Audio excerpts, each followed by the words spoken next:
Ice is Nice by Bonnie Worth, starring Cat in the Hat, read for you by me.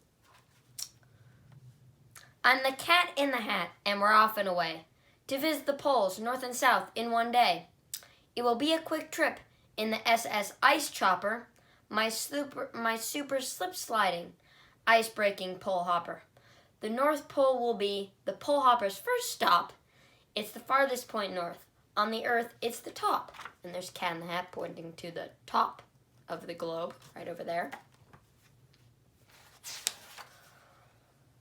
Some call this the land of the midnight sun. What's wrong with this statement? Show us thing one. To call this a land is an incorrect notion. The North Pole is located in the Arctic Ocean. Over most of this ocean, sea ice is floating. So only icebreakers are good here for boating. There's an icebreaker. And there, of course, is the Arctic Ocean. And the North Pole is right there, of course, centered. If you want to see, let me go and bring this closer to the camera. Snow on land near here can pile up quite thickly, forming ice caps and glaciers that do not move quickly. If you sit and watch and you wait patiently, icebergs will split off and spill into the sea. Look over there, the iceberg is spilling into the sea.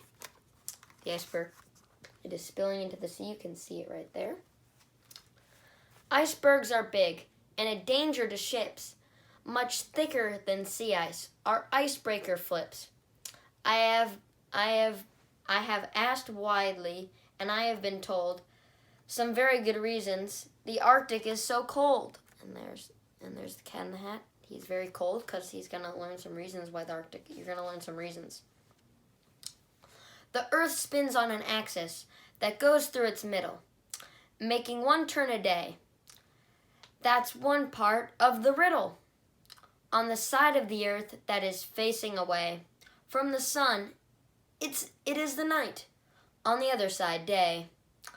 Earth spins on its axis while circling the sun. It takes a full year till this orbit is done. 6 months the North Pole tips away from the sun's light, and it makes Arctic winter one very long night. In the summer up north, when light shines night and day, white snow everywhere reflects sunlight away. Without light, it's cold. Sometimes 80 below. That means 80 below. Good old zero. And here we go. Here's the chart. There is, of course, thing 2. There's thing 1. Our lovely directors here directing our chart. Native people live here, you asked. Are they nuts? In the past, they kept snug in their sturdy skin huts. There's the skin huts up here you can see. And there are the native people that know the environment of the Arctic. Today people live here, just like you and me, with houses and cell phones and colored TV. There they are with houses and cell phones and colored TV. Some still fish and hunt, but not in dog sleds. Those marks in the snow, those are snowmobile treads. And here you can see this group of people, nomads, herding reindeer, but in their wild state, they are also known as caribou. In case you can't see it, here it is in a closer view. Here you go. There it is, and there are the caribou. Now, adaptation is the word I have been told for how Arctic animals weather the cold.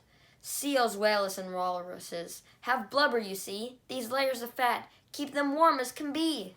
There's the blubber, right down there. The snowy owl's warm in a feathered snowsuit.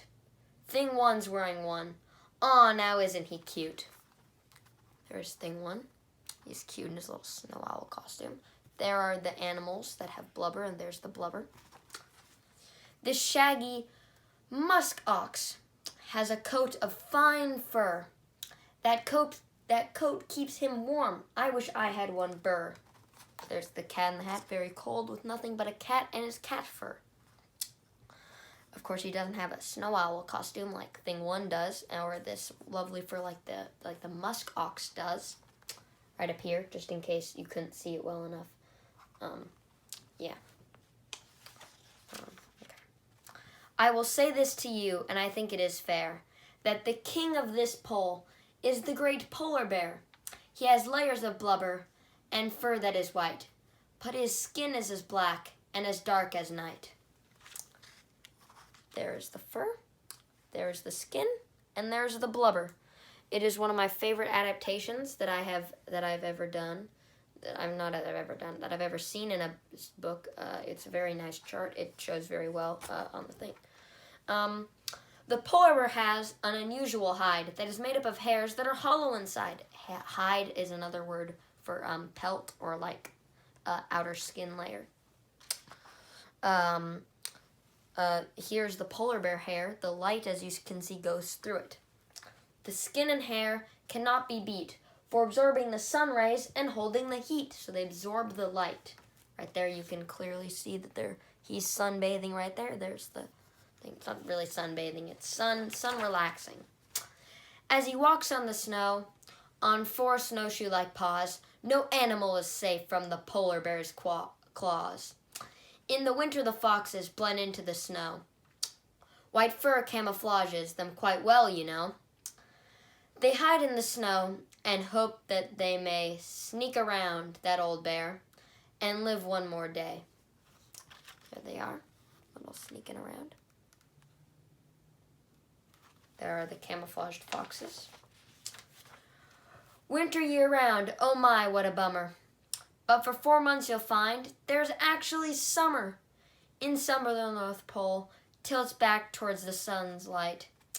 It is sunny all day, even when it's midnight. You can see it is sunny, even during the midnight. Very nice, very nice, very nice. It gets a bit warmer. The snow melts in patches. A tiny insect called midgefly now hatches. There's the midgefly down there, if you can see. There you go, the midgefly right down there. Berries and moses and all kinds of flowers, when the temperature rises, are sprouting in hours. There, the flowers are blooming. They're blooming down there. Summers bring heat, up to 80 degrees. Before it was down to minus 80. Now it's positive 80. That just shows how much of a difference it is in the Arctic. Walk outside without hat, and you won't even freeze.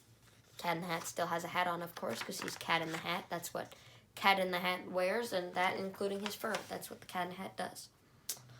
The owl and the fox have turned brown like the hare and blend into the land when it is warm there. There's the owl, there's the fox, there's thing one and thing two, and there's Cat in the Hat. This place can get lively. It's true, mark my words, when the caribou, also known as reindeer, come by thousands in herds. They've come many miles. It's called a migration. They give birth on the way. It's no spring vacation. They've come north to graze as long as it's warm and head south before the first autumn storm. Here are the caribou or reindeer grazing, as you can see.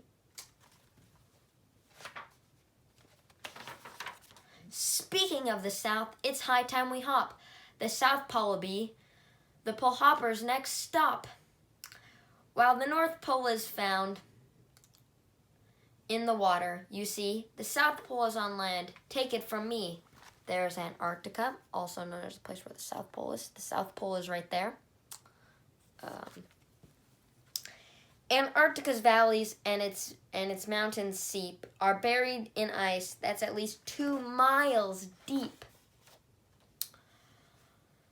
One look at this chart in my hand and will make it clear. When it's summer up north, it's winter down here. If you thought that the north was a cold place to be, the south can get colder, by far, believe me.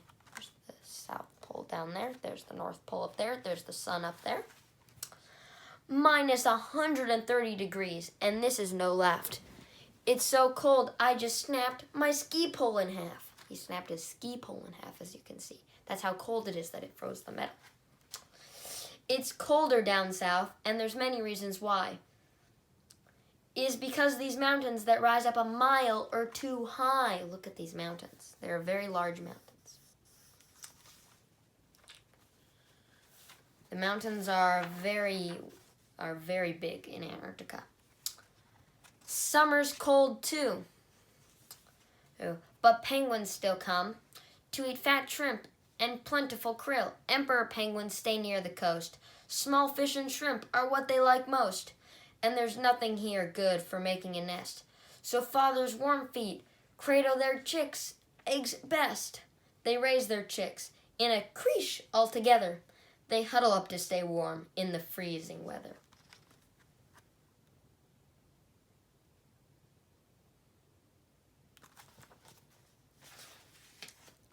The emperor penguins are only one kind.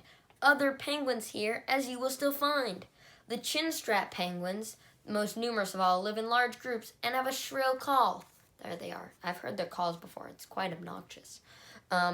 They also have these nice little chin straps. That's how they get their name. Very cute.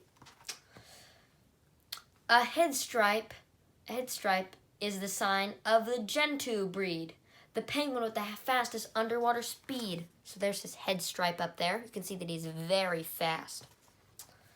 Adele penguins also live in large flocks. Mates watch over eggs and in nests lined with rocks. These are my favorite kind of penguins. They're very cute. They're the most well-known, I believe. They're the ones that you hear about the most. Here are them down here, living in the rocks. And finally, whenever great height the rock hoppers may lax, they make up and pluck, and they are quick to attack. These guys, don't they look so angry? They have these large things that make them look angry and terrifying. Now, if they were in class, they'd for sure be getting many red cards. They're very, very grumpy individuals, not the nice kind of people that you want to be around, like the Adele or the Chinstrap or the Gentoo.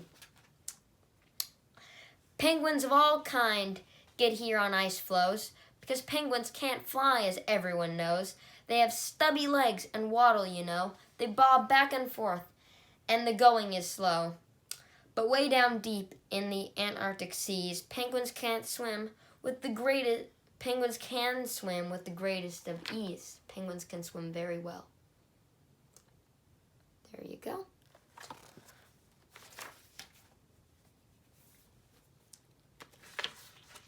And finally, if we all work together, I hope in my heart, we can keep our poles icy or make a good start.